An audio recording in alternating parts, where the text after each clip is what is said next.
Bienvenue dans cette nouvelle édition du QG Weekend. Au sommaire de l'actualité, au Togo, la compagnie Olam Greens a décidé d'apporter son soutien aux boulangers avec un don d'une valeur de 13 millions de francs CFA. Objectif, promouvoir la formation professionnelle diplômante au métier de la boulangerie. Le Tchad se mobilise pour réduire le taux de mortalité lié au cancer. Dans ce cadre, une campagne de sensibilisation a été lancée pour pallier au manque de structures spécialisées de prise en charge du cancer dans le pays.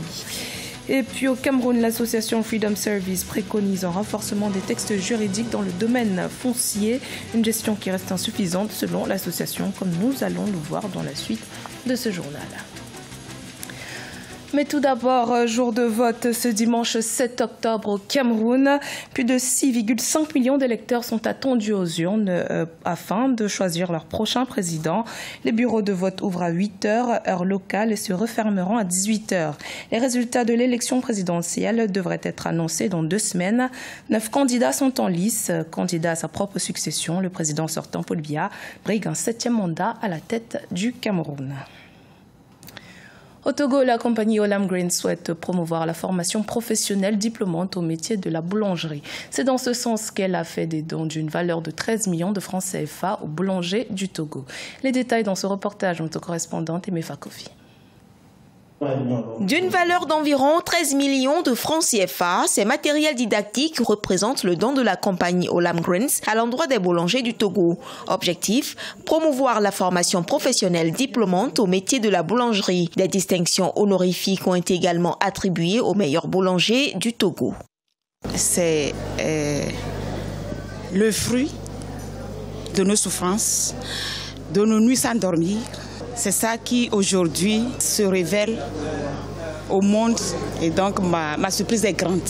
Sur le marché, nous contrôlons et je peux vous rassurer que tous les rumeurs qu'il y avait sur le pain, ça n'existe plus. Et nous luttons pour ça. Et Olam aussi est derrière, il nous soutient. Olam Greens est l'une des plateformes de Olam International. Elle est spécialisée dans la commercialisation du blé, la production de la farine de blé et dérivés. Installée au Togo depuis 2012, Olam Greens, avec les boulangers du Togo, entend œuvrer pour une meilleure qualité de produits dérivés de la farine de blé. Même aujourd'hui où le dollar s'achète à 610 francs, on a quand même le prix de la farine qui a chuté de 15%, 3 000 francs, c'est pas rien. Aujourd'hui, Olam a consacré un budget de sensiblement 15 millions tous les ans, ne serait-ce que pour le renforcement des capacités du secteur de la boulangerie togolaise. À ce jour, le métier de la boulangerie est reconnu par l'État togolais qui encourage la formation dans ce secteur, sanctionné par un certificat de fin d'apprentissage.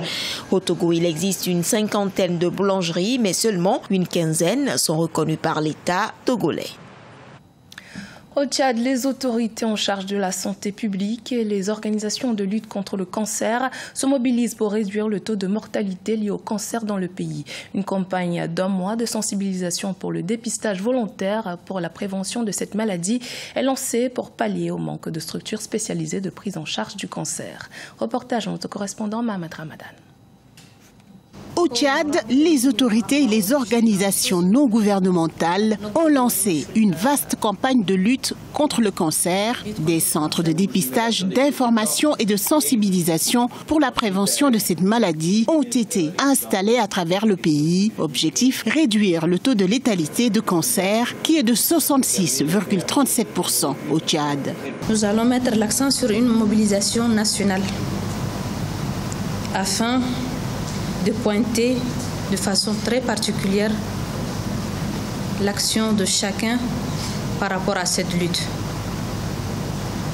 On est tous concernés par la maladie et sûrement quand on se mobilise en un seul organe, on peut vraiment faire beaucoup de choses.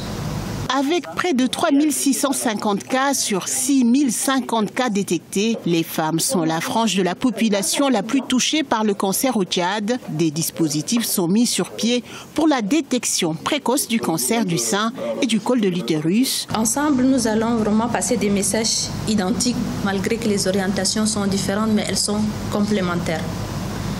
Que ce soit dans le problème de prise en charge de la santé, que ce soit dans la prévention, chacun dans un domaine donné va apporter ses connaissances, ses compétences pour que la Ligue soit le seul organe de référence au niveau de notre pays. Pour rappel, au Tchad, moins de 3% des établissements offrent les prestations de diagnostic et la prise en charge du cancer du col. Par ailleurs, le pays ne dispose pas de structures spécialisées de prise en charge thérapeutique du cancer pédiatrique. Dans l'actualité également, en Libye, le patrimoine antique est plus que jamais menacé par les combats et pillages dans le pays. Le pays est inscrit sur la liste du patrimoine mondial en péril.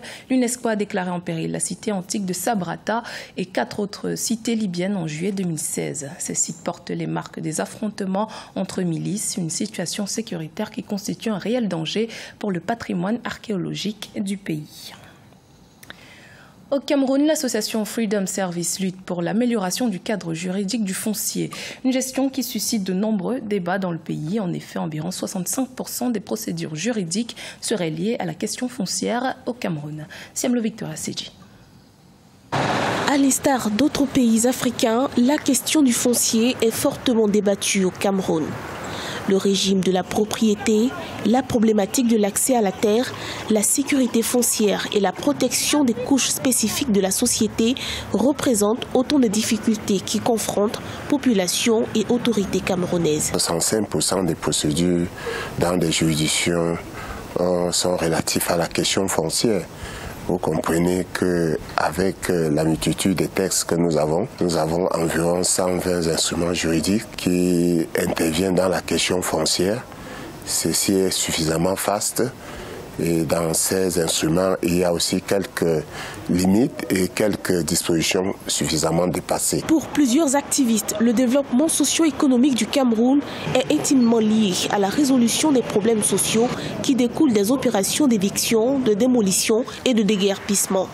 La complexité de la question devrait donc forcer l'amélioration du cadre juridique. Il est question pour nous aujourd'hui de voir dans quelle mesure on peut améliorer ce cadre juridique et apporter une solution adéquate à la question foncière, beaucoup plus à la question des évictions forcées que nous connaissons de plus en plus au Cameroun. Au-delà de l'aspect juridique, des organisations non gouvernementales plaident pour une sensibilisation accrue des populations. Par ailleurs, celles-ci appellent à une véritable transparence et au renforcement de la bonne gouvernance dans le domaine. Au Mali, le secteur de l'éducation recevra prochainement une aide financière de 31 millions de dollars. Le Mali sera le premier État à bénéficier du fonds à 100 millions de dollars mis à disposition par la Fondation mondiale Education Above All et le Fonds de solidarité islamique pour le développement. Les détails avec Mathilda Diaby. Le Mali bénéficiera bientôt de 31 millions de dollars en faveur de l'éducation, devenant ainsi le premier État à adhérer au programme de financement signé par la Fondation mondiale Education All Above et la Banque islamique de développement. Vendredi 28 septembre 2018, les deux institutions ont débloqué un fonds de 100 millions de dollars pour permettre aux pays à faible revenu de financer des initiatives éducatives. Cela va permettre alors à l'État malien d'avoir des appuis et des relais internationaux en matière de financement du secteur éducatif. De nombreux pays, dont le Mali, sont aujourd'hui dans l'incapacité d'accéder au financement sur le marché mondial de crédit et donc d'investir suffisamment dans l'éducation. Le Mali, depuis 2000, a enregistré une dimension du nombre d'enfants non scolarisés en âge de fréquenter l'école primaire, mais des progrès restent encore à faire. Nous avons constaté quasiment près de 750 écoles qui ont été fermées dans le nord et dans le centre du Mali. Et aujourd'hui, plus de 2 millions d'enfants maliens dans le nord et dans le centre aujourd'hui ne sont pas scolarisés.